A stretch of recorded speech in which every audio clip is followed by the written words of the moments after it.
Shalom saudara yang dikasihi Tuhan, haleluya. Kita kembali bersyukur kepada Tuhan untuk kasih setia dan pemeliharaannya dalam hidup kita.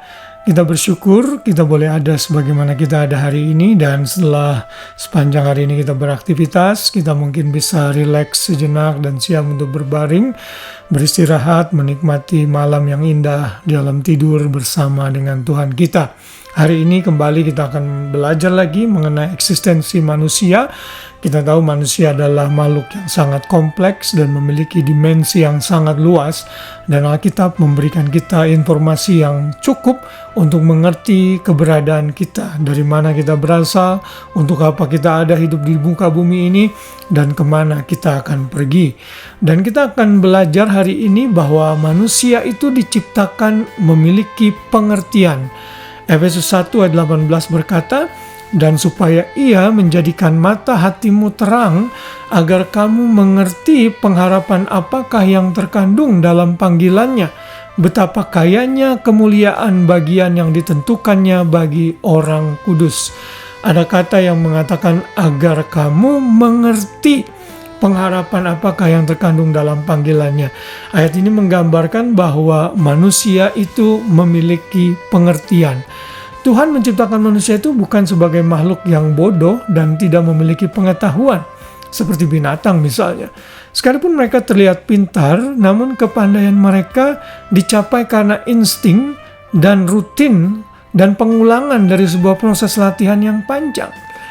Sekalipun binatang terlihat pintar, namun binatang tidak memiliki kapasitas pengetahuan untuk membedakan yang baik dan yang jahat. Hal ini berbeda dengan manusia. Manusia diciptakan memiliki kemampuan berpikir yang tajam dalam menilai segala sesuatu. Kemampuan berpikir ini tentunya disertai kemampuan untuk mengambil keputusan berdasarkan proses berpikir yang sudah dilakukan. Karena itu kita bisa melihat tragedi yang terjadi dalam Kejadian 3, di mana manusia diberikan kemampuan untuk berpikir apakah akan mengikuti bujukan dan rayuan serta tipuan iblis, atau menolaknya dan lebih memilih Tuhan. Kita tentunya sudah tahu akhir cerita dari hal ini, bahwa manusia salah mengambil keputusan, salah mengolah pikirannya, sehingga akhirnya membawa seluruh generasi manusia setelah mereka itu diperhitungkan sebagai orang berdosa. Tragedi ini tentunya tidak mengurangi aspek manusia sebagai makhluk berpikir. Kemampuan berpikir ini tidak hilang dalam diri manusia. Namun kemampuan berpikir ini dipakai Tuhan untuk membuka jalan agar manusia bisa menerima karya keselamatan yang sudah disediakan dalam korban Kristus. Dan hari ini kita melihat dalam ayat ini. Ayat yang tadi dengan kata mengerti, dalam ayat di atas dalam bahasa Yunaninya adalah dianoia dalam bahasa Yunani, yang artinya mengerti sebagai proses berpikir dari pikiran manusia. Kalau kita melihat konteks ayat ini, judul perikopnya adalah doa Paulus kepada jemaat Efesus agar mereka memiliki pengertian tentang kemuliaan Kristus. Jadi sebagai makhluk berpikir, potensi pikiran manusia tidak akan maksimal digunakan bila manusia belum menggunakannya untuk berpikir mengenai terang kemuliaan Kristus yang sudah mati dan bangkit bagi manusia berdosa. Bersyukurlah bila kita sudah dimampukan memiliki pengertian ini, dan bagi yang belum, belajarlah mengerti bahwa keselamatan tidak ada dalam nama lain di dalam nama Kristus.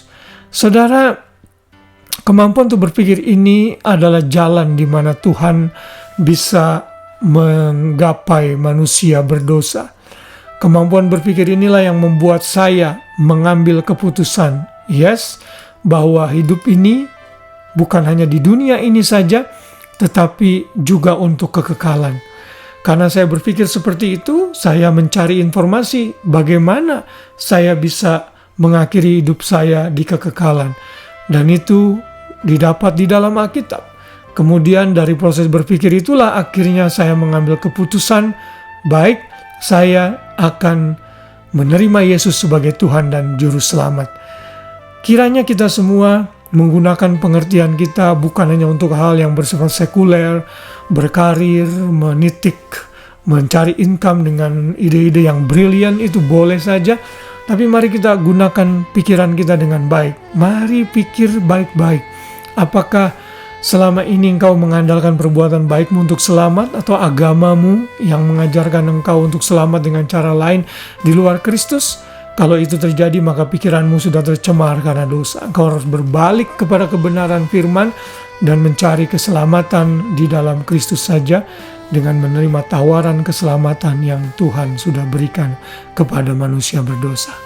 Dan biarlah firman Tuhan malam hari ini sebelum kita beristirahat dan tidur memberikan kita satu pengertian yang baik mengenai siapa kita. Kita ini makhluk berpikir, dan mari kita gunakan pikiran kita hanya memikirkan hal-hal yang baik-baik saja. Kita manusia yang bisa memiliki pengertian dan hikmat membedakan mana yang baik, yang berkenan, sempurna kepada Tuhan.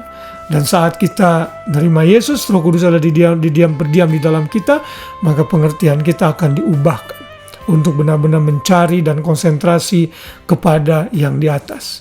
Sehingga semua yang baik, yang suci, yang sedap didengar, yang patut disebut kebajikan, dan semuanya itu dalam Filipi 4 ayat 8 akan kita pikirkan, dan pikiran kita akan diperbaharui hari demi hari. Pengertian kita pun akan Tuhan semakin baik lagi. Puji Tuhan, selamat malam, selamat beristirahat. Biar kasih Tuhan menyertai kita semua, dan kita bisa tidur dengan nyenyak. Besok pagi kita bangun dengan semangat yang baru di dalam Tuhan. Tuhan memberkati kita semua. Shalom.